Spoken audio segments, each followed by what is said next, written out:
Xin chào các bạn, xin chào mừng các bạn quay trở lại với kênh Dao Mèo Bách Yên. Hôm nay rất vui được giới thiệu các bạn một loại thép rất là đặc biệt. Ở đây là có một miếng thép máy bay các bạn nhé.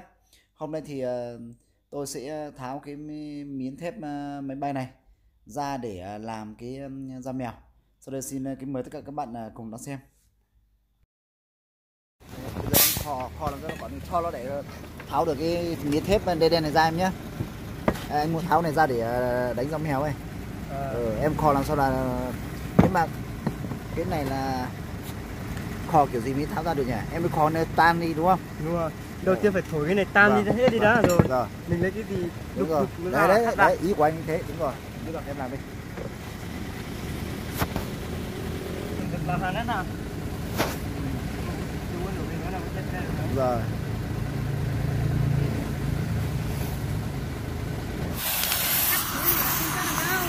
Không, kho thì lấy thép ra thôi. Cho vào trong này đi con.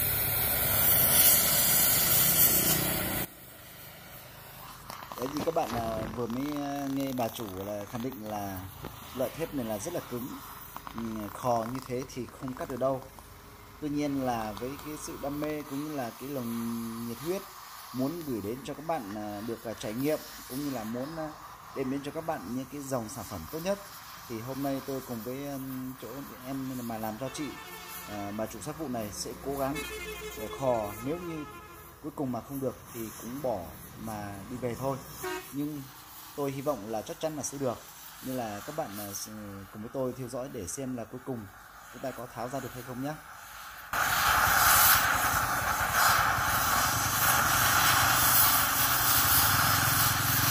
Cái thép máy bay nó cứng lắm các bạn.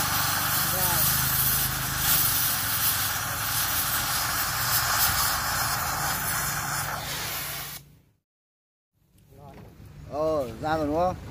Bây giờ chỉ cần đập nó là khác. Em thử làm thế nào.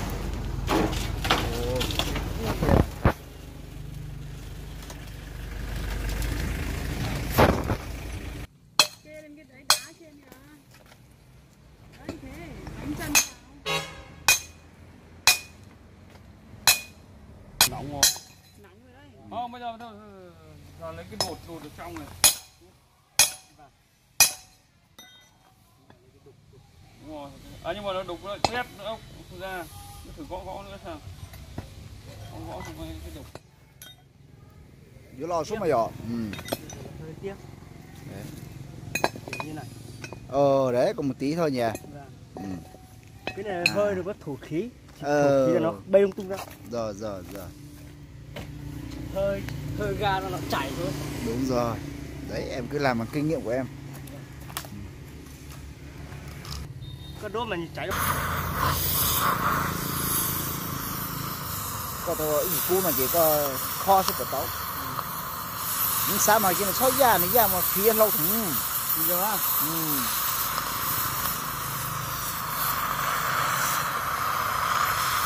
Có lấy cà phê ta chỉ trong hết.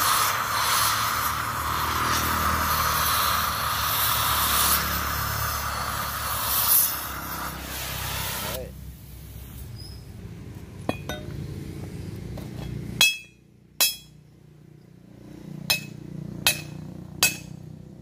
Sắp được rồi đấy.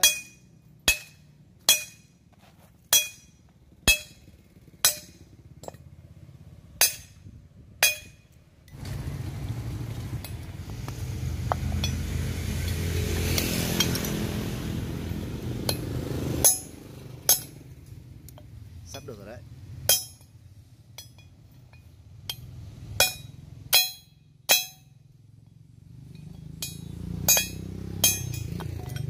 Được chưa?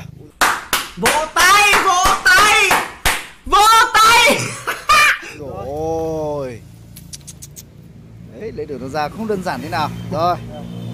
Đấy. Rồi, ok. Mới mấy phút thôi. Giờ. Nhưng mà nó chỉ một kinh nghiệm của chị đó thiệt cứu. Rồi, anh cảm ơn em nhá. Nó thành nhỏ mỗi nhiệt rồi lấy cho.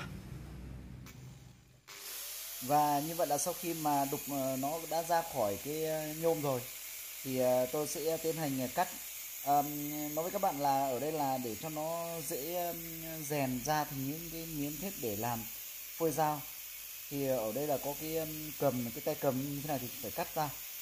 Và cái tay cầm này thì cũng làm một con dao các bạn nhé. Tí nữa xong tôi sẽ cân xem là nếu mà nó có từ khoảng 4 đến 5 lạng thì sẽ đánh một con rất là tốt.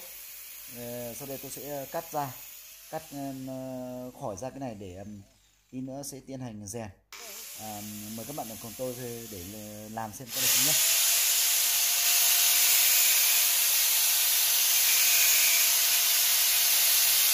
Có cho anh đầu nó có khối tẩy xíu mà tình á. Có cho anh đầu nó là câu giải xíu cái gì.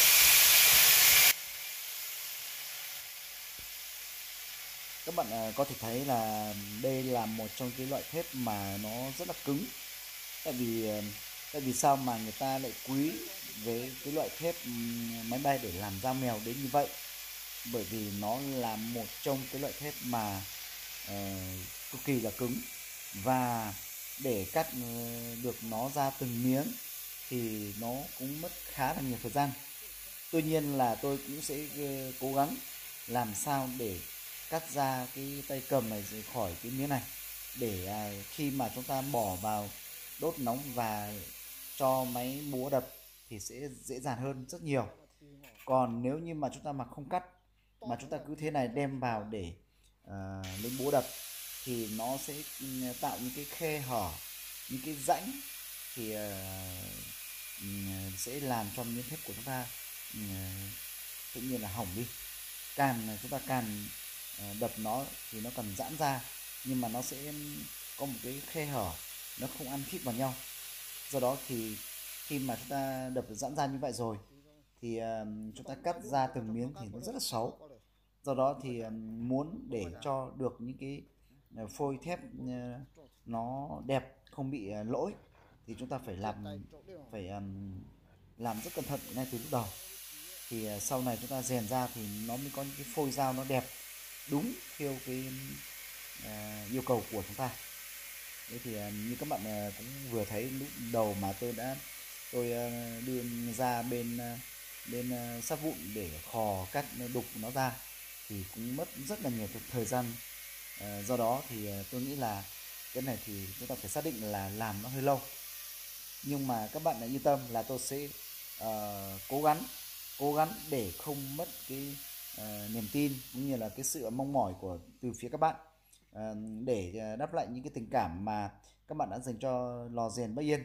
Thì chúng tôi sẽ cố gắng rèn làm sao thành những con dao để cho các bạn cùng trải nghiệm, cùng tham khảo và xem những con dao từ thép máy bay và con dao của vỏ bom nó có khác nhau như thế nào, cái độ sắc bén nó ra làm sao. Thì rất mong các bạn sẽ theo dõi quá trình chúng tôi sẽ rèn. Và đây cũng là lần đầu tiên lò rèn dao miền Bắc Yên rèn cái loại thép máy bay. Do đó thì chắc chắn là về thời gian thì sẽ mất khá nhiều. Các bạn sẽ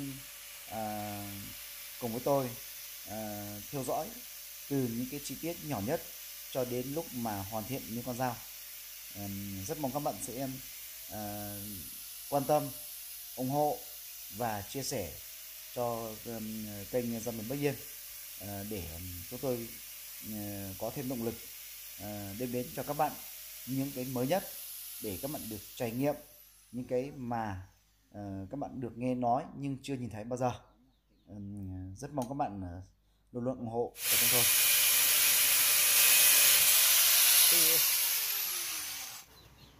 Cho con mà có thể从cái có chuyên做了，你去撸好个这么早晨撸里了，去撸领导了。Quay đất bóng này.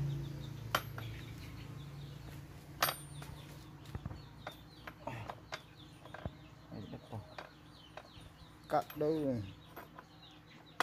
cao chả cắt đâu rồi. Và đây là sau khi mà đã được cắt xong các bạn nhé, đã được cắt xong cái tay cầm rồi. Và như các bạn đã thấy ở đây là cái thép nó trắng như thế các bạn nhé. tôi nghĩ là sau khi mà rèn xong thành những con dao thì mài tinh tế nữa thì có lẽ là còn săn bóng hơn nữa. Tuy nhiên là đến giờ phút này thì cũng chưa khẳng định được là nó có thực sự săn bóng hay không. Thì sau đây là chúng tôi sẽ tiến hành rèn các bạn nhé. Sẽ cho vào đốt xong là sẽ bắt đầu rèn từ từ để thành những cái miếng thép mỏng, rồi lúc đó sẽ cắt ra. Riêng cái này thì sẽ làm được 2 con các bạn nhé. Cái này thì vừa cân rồi, cái này thì gần 1 cân. Bé bé cái này thôi nhưng mà nặng lắm. Đấy thì bây giờ chúng tôi sẽ tiến hành rèn, các bạn theo dõi nhé.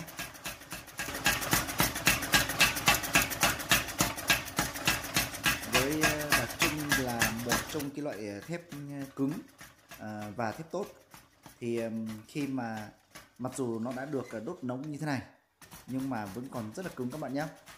Để đập nó giãn ra thành những cái miếng thép mỏng, để làm được những cái phôi dao tốt thì nó đòi hỏi phải nếu như không có máy móc hỗ trợ thì phải có 2 đến 3 thanh niên phải thay nhau liên tục để dùng búa đập nó giãn ra. Còn nếu như mà chúng ta không có những cái người khỏe mạnh, không có máy móc hỗ trợ thì tôi nghĩ rằng mặc dù là được sở hữu những cái miếng thép tốt như thế này nhưng mà chắc có lẽ là sẽ rất khó để làm được những con dao.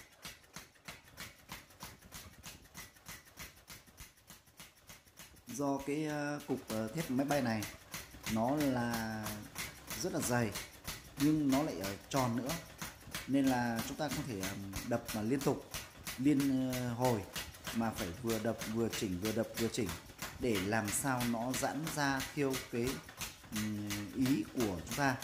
Do đó thì nó phải làm từ từ, từng gọi là nhấp búa một các bạn nhé. Riêng cái loại thép này thì nó cũng khá là hiếm, do đó thì khi quá trình làm thì chúng ta đòi hỏi rất là kiên trì để làm sao nó sẽ giãn ra từ từ. Còn nếu mà chúng ta đập mạnh quá thì cũng rất dễ gây ra cái hiện tượng là nó bị nứt nẻ các bạn nhé.